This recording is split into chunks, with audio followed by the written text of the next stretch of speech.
अस्सलाम वालेकुम ख़वातीन और हज़रात, कैसे हैं यार? ठीक ठाक है, फिट फाट है। We are finally back with another blog और this is the most demanding video on my YouTube channel के भाई इबाद भाई एनटीएस से रिलेटेड कंप्लीट गाइड बना दें और एनटीएस का एक एक क्यूरी जो है ना वो सॉल्व करके मुझे बताएं ताकि हमारी जितनी भी इशूज हैं वो रिजॉल्व हो सके। तो एनटीएस की सीरीज के एपिसोड 2 में आप सबको मैं खुशामदीद पेश करता हूं। सबसे पहले तो हम बात करने जा रहे हैं कुछ इंपॉर्टेंट चीज़ों के बारे में और इस वीडियो को शुरू करने से पहले मैं ये चीज़ आप लोगों को क्लियर कर दूं कि इस वीडियो में हम एनटीएस की बेसिक से लेकर एनटीएस के टेस्ट तक सारी चीजें डिस्कस करेंगे और मैंने सारी चीजें नोट डाउन भी कर ली है ताकि कोई भी चीज मिस ना हो। और ये वीडियो मैं एक गो में रिकॉर्ड कर रहा हूं क्योंकि जो फैक्ट्स होते हैं ना वो आप एक गो में बता दें तो ज्यादा बेहतर होता है। कोई मैं इस वीडियो को एडिट नहीं करूंगा। जो हकीकत है, जो सच है, जो चीजें एक्सपीरियंस मैंने खुद की हैं, जो कि हमारे बैच के स्टूडेंट्स फेस कर चुके हैं आज तक और जो लोग उससे फायदा उठा चुके हैं उससे बारे में भी डिस्कशन करेंगे।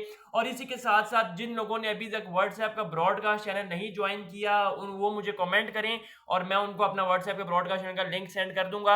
अब इशू ये है कि अभी हमारे पास जितने भी प्रीवियस स्टूडेंट्स हैं उनको मैं जरा अलग रखना चाह रहा हूँ क्योंकि उनमें जो चीजें शेयर हुई हैं वो अगर मैं दोबारा शेयर कर दूंगा तो वो कहते हैं कि सर रिपीटेड हो जाएंगी, इसलिए मैं नया ग्रुप बना रहा हूँ। तो अब से जो लोग एनरोल्ड होंगे वो एक अलग से ग्रुप में एनरोल्ड होंगे। अच्छा जी, सबसे पहले हम बात करते हैं कि NTS which is national testing service और अगर हम उसको स्पेसिफाई करें नेट, तो नेट क्या है basically? Which is basically called national aptitude test. और ये टेस्ट एक ऐसा टेस्ट है जो कि आप हर महीने दे सकते हैं। मींस के एक साल में 12 महीने हो सकते हैं होते हैं, तो आप 12 महीने में हर महीने एक दफा ये टेस्ट दे सकते हैं।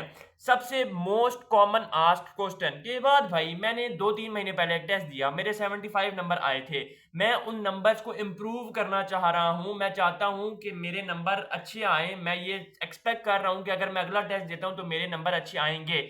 लेकिन फॉर एग्जाम्पल अगर मेरे नंबर अच्छे नहीं आते तो क्या मेरे नंबर पुराने वाले रहेंगे? फॉर एग्जाम्पल अगर मेरे 75 नंबर थे पिछले टेस्ट में और अगर मैं नया टेस्ट देता हूँ उसमें मेरे 70 या 69 आ गए, पिछले से कम आ गए अल्टीमेटली, तो क्या सीन होगा? तो भाई उसका इस आसान यही है भाई आंसर के जो आपके हाईएस्ट मार्क्स स्कोर्ड होंगे वही आपके मार्क्स रहेंगे।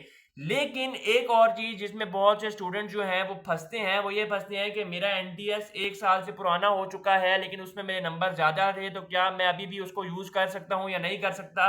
क्लियर कट आंसर नो, आप उसको यूज नहीं कर सकते। अच्छा, बातों की बात एक तरफ आती है अपने पॉइंट पे कि एनटीएस कौन कौन सी यूनिवर्सिटीज एक्सेप्ट करती हैं। पाकिस्तान में टोटल कितनी यूनिवर्सिटीज हैं जो कि एनटीएस एक्सेप्ट करती हैं और एनटीएस का टेस्ट देकर आप कितना ज्यादा फायदा हासिल कर सकते हैं? पाकिस्तान में ऑलमोस्ट 35 यानी कि 30 से 35 यूनिवर्सिटीज ऐसी हैं जो कि एनटीएस का टेस्ट एक्सेप्ट करती हैं। बहुत सी ऐसी यूनिवर्सिटीज हैं जो कि एनटीएस का टेस्ट भी एक्सेप्ट करती हैं और अगर आप उनका अपना टेस्ट भी देना चाहते हैं जो कि अपना ऑफिशियल टेस्ट होता है वो भी एक्सेप्ट करेंगी। जिसका मतलब ये है कि आप एनटीएस देकर एक ही एनटीएस से मल्टीपल यूनिवर्सिटीज में अप्लाई कर सकते हैं। अब यहाँ पर सवाल ये फायदा होता है कि एनटीएस तो मैं दे दूंगा लेकिन एनटीएस की तैयारी कैसे करें? देखिए, एनटीएस का जो सबसे पहली जो मोस्ट इंपॉर्टेंट चीज है वो ये है कि बाद भाई एनटीएस के नंबर 100 होते हैं या 90 होते हैं, क्योंकि एमसीक्यूज तो 90 होते हैं। तो क्या हिसाब है? तो भाई मार्क्स 100 होते हैं, आउट ऑफ 100 आपके मार्क्स रखते हैं। एक क्वेश्चन ऐसा है जिसमें एक एमसीक्यू के 1.5 नंबर होते हैं। कौन सा क्वेश्चन है उसके बारे में भी डिस्कस करेंगे। तो ये चीज आप अपने माइंड में क्लियर कर लेंगे। टोटल 100 एमसीक्यूज जो है वो होते हैं और 100 एमसीक्यूज और 90 क्या कहते हैं जिसको, टोटल 90 एमसीक्यूज होते हैं और 100 नंबर लगते हैं। सॉरी, मैंने ऑपोजिट बोल दिया था पहले। 90 एमसीक्यूज होते हैं और आउट ऑफ 100 आपके नंबर लगते हैं। एक और सवाल जो कि पिछले दिनों मुझे देखने को मिला, क्योंकि एक हमारे बहुत ही अच्छे फॉलोअर और सब्सक्राइबर जो थे अब्दुल रहमान भाई, उन्होंने टॉप स्कोर किया मेडिकल में, प्री मेडिकल में नेट का टेस्ट देकर उन्होंने 93% दी और परसेंटाइल उनकी 100% थी।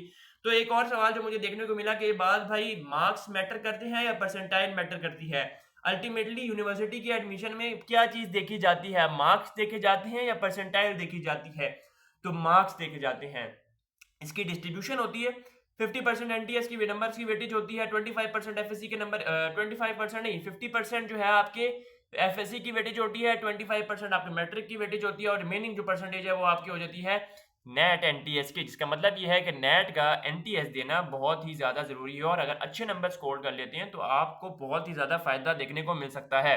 अब सबसे पहला जो इसका फायदा है वो यही है कि यार अगर आप इंप्रूव करना चाहते हैं, नो इशू, अगले महीने दे दो और उससे अगले महीने दे दो। लेकिन ये वीडियो आप लोगों के लिए इस स्टेज पर इसलिए बहुत ज़्यादा ज़रूरी है क्योंकि जैसा कि आप लोगों को इस बारे में पता है कि अभी एफएससी के भी चल रहे हैं जी पेपर, सेकंड ईयर वाले अपनी अपनी पेपर्स दे रहे हैं। उनसे मैं यही रिक्वेस्ट करूंगा, बार बार रिक्वेस्ट करूंगा कि भाईजान अभी जैसे ही आपके पेपर्स खत्म होंगे एनटीएस दे दो फौरन, क्योंकि आपके पास टोटल 2 महीने हैं, चलो 3 लगा लो यार, 2 महीने हैं, ठीक है, 2 या 2.5 या 3, क्योंकि जून में एडमिशन्स होना शुरू हो जाती हैं, जुलाई में रिजल्ट्स आना शुरू हो जाती हैं, अगस्त में आपकी इनरोलमेंट शुरू हो जाती है। ये हिसाब होता है। कौन सी यूनिवर्सिटी का किस दिन एडमिशन खोल रहा है, कौन से मंथ में एडमिशन खोल रहा है, इसके बारे में भी बताऊंगा। अब सबसे पहले तो ये बात आपने क्लियर कर ली कि जो नंबर्स होते हैं वो कितने होते हैं और जो एमसीक्यूज होते हैं वो कितने होते हैं। 100 नंबर होते हैं, 90 एमसीक्यूज होते हैं। इसकी डिस्ट्रीब्यूशन किस तरह होती है, बात भाई मुझे नहीं समझ आ रही किस तरह पेपर सॉल्व करना है। मैंने जब पिछली दफ़ा एनटीएस दिया, जिस तरह मुझे बुक मिली उसी तरह मैंने बुक खोली, लाइन से एमसीक्यूज को सॉल्व करना शुरू हुआ और मेरे टाइम पे एमसीक्यूज नहीं हुए। इसका हल बताएं, इसके बारे में भी बात करेंगे। सबसे पहले तो यार ये बात करते हैं कि किस तरह मार्क्स की डिस्ट्रीब्यूशन होती है। मैंने आपको क्या बताया कि 90 एमसीक्यूज होते हैं जिसमें से 20 एमसीक्यूज इंग्लिश के होते हैं। इसकी कैटेगरी के बारे में बाद में आता हूं, अभी पहले मैं आपको जनरल बता रहा हूं कि कितने कितने किस किस कैटेगरी के आपके पास एमसीक्यूज होते हैं। उसके बाद मैं सब कैटेगरीज पे आऊंगा, यानी कि इंग्लिश के अंदर क्या होता है, ठीक है। अभी 20 एमसीक्यूज इंग्लिश के होते हैं, उसके बाद 20 एमसीक्यूज आपके एनालिटिकल रीजनिंग के होते हैं, which is the most trickiest part. और अल्हम्दुलिल्लाह इबादुल्लाह वर्टी के जितने भी सब्सक्राइबर्स हैं उनको अब ये पार्ट बहुत ज्यादा आसान लगना शुरू हो गया है। 20 नंबर क्वांटिटेटिव के होते हैं और 30 नंबर सब्जेक्टिव के हो गए, ठीक है। 30 20 20 20 90 एमसीक्यूज पूरे। अब बात करते हैं कि इंग्लिश के नंबर्स में किस तरह डिवीजन होती है, इंग्लिश के एमसीक्यूज में किस तरह नंबर्स की बेस पर डिवीजन होती है। इंग्लिश के एमसीक्यूज में आपके पास 2 कैटेगरीज आती हैं। सेंटेंस कॉम्प्लीशन आती है, 3 कैटेगरीज आती हैं, सॉरी। सेंटेंस कॉम्प्लीशन आती है, कॉम्प्रीहेंशन पैसेज आता है जिसमें एक पैसेज आप लोगों को दिया होता है जिसको आम ज़बान में उर्दू में तफहीम भी कहा जाता है। उसकी तैयारी भी आप लोगों को कराऊंगा, व्हाट्सएप ब्रॉडकास्ट ज्वाइन कर लो। उसके अलावा this is the second most trickiest part, क्योंकि इसमें सिनोनिम्स एंटोनिम्स ये एक ऐसी चीजें हैं कि आप जितना भी उनको याद कर लें वो कम है। आप कितने सिनोनिम्स याद कर लेंगे, कितनी एंटोनिम्स याद कर लेंगे।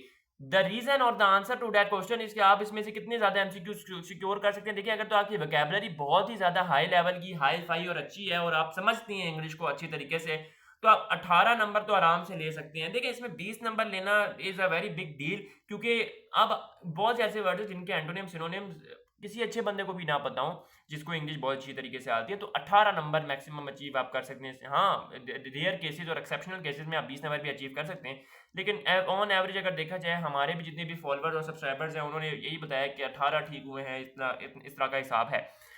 Second portion is the most trickiest portion. ये सेकंड मोस्ट ट्रिकिएस्ट था इंग्लिश वाला, लेकिन जो फर्स्ट मोस्ट ट्रिकिएस्ट पोर्शन होता है वो हमारे पास एनालिटिकल रीजनिंग वाला होता है, जिसमें आपके पास बहुत ही ज़्यादा मैथमेटिक्स के ट्रिकी क्वेश्चंस आ रहे होते हैं। यहाँ पर ना सिर्फ आपकी 9 10 फर्स्ट ईयर सेकंड ईयर की, बल्कि आपकी 8 7 6 और आपकी मेंटल मैथ्स भी टेस्ट होती है।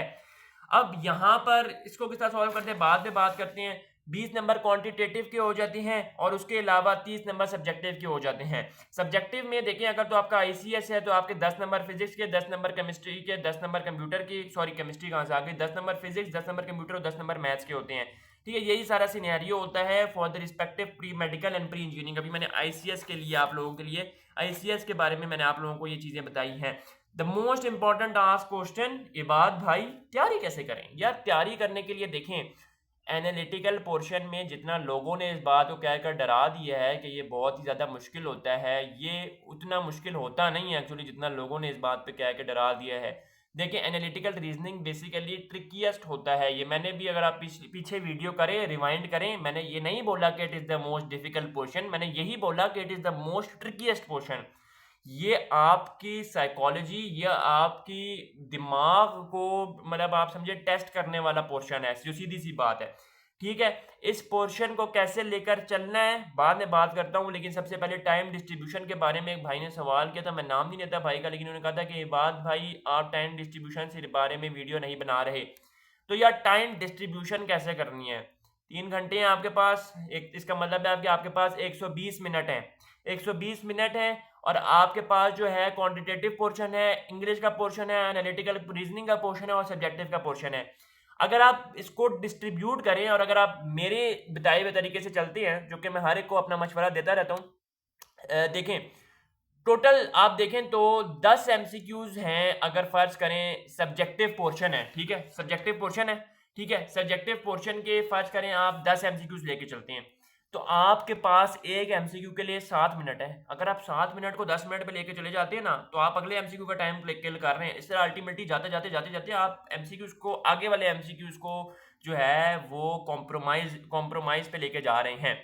देखें, आप एनालिटिकल रीजनिंग के पोर्शन को 35 मिनट दें, ठीक है, इंग्लिश वाले पोर्शन को 15 मिनट दें, मैक्सिमम की बात करूं या 15 मिनट, वैसे 15 मिनट देने नहीं चाहिए, 12-13 दे दें, लेकिन 15 मिनट दें। सब्जेक्टिव वाले पोर्शन को मैंने आपको बताया है कि अगर आप इसको डिवाइड करते हैं, क्योंकि फिजिक्स केमिस्ट्री मैथ्स इस तरह होता है आपके सब्जेक्ट के बेस पे, तो इसमें आप अगर एक एमसीक्यू को 7 मिनट देते हैं दैट इज इनफ। और जहां तक क्वांटिटेटिव की बात आ गई तो रिमेनिंग टाइम आप क्वांटिटेटिव को दे दें, ठीक है। देखें, अब इसमें एक बहुत ही इंपॉर्टेंट चीज़ है कि 30 नंबर सब्जेक्टिव के हैं, सबसे ज़्यादा नंबर 30 सब्जेक्टिव के हैं, बाकी तो 20-20 में 30 नंबर सब्जेक्टिव के हैं। तो सब्जेक्टिव में ज़रा आपको ना बंदा वहाँ पर थोड़ा हार जाता है, हार इस तरीके से जाता है कि एमसीक्यू लाया जाते हैं, फिर तुक्का लगा के ये मार्कर लगा। अच्छा, एक और चीज़, ये बात भाई, बॉल पेन लेके जाएं, पॉइंटर लेके जाएं, मार्कर लेके जाएं, क्योंकि वहाँ पर तो हमें गोले लगाने हैं, मतलब वही जो होती है शीट्स आपके पास, क्या नाम होता था उनका, बबल शीट्स, ठीक है। तो देखिए, मार्कर लेके जाएंगे, ये सर्कल जल्दी फिल हो रहा है, ये आप देखें, ठीक है। पेन लेके जाएंगे, करते जाओ, बहुत मुश्किल है, ठीक है।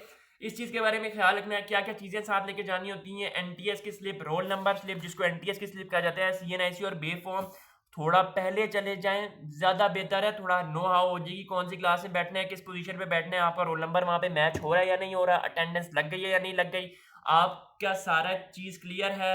आपको इस तरह की एक बुकलेट दी जाएगी, आपने उसको खुद अनरैप करना है, अनबॉक्सिंग करनी है, उसको खोलना है, क्या क्या एमसीक्यूज होते हैं, कैसे रिपीटेड एमसीक्यूज शेयर होते हैं, मतलब किस किस तरह के रिपीटेड एमसीक्यूज आते हैं, ये सब चीजें मैं आप लोगों को नेक्स्ट वीडियो में बताऊंगा। आज की वीडियो के लिए इतना ही, आपसे मैं नेक्स्ट वीडियो में, till then take care and अल्लाह हाफिज। ये वीडियो 1 गो में रिकॉर्ड की गई है, जो फैक्ट्स थे आप लोगों को बताए हैं, अभी भी कोई कंफ्यूजन हो जरूर बताएं। Thank you.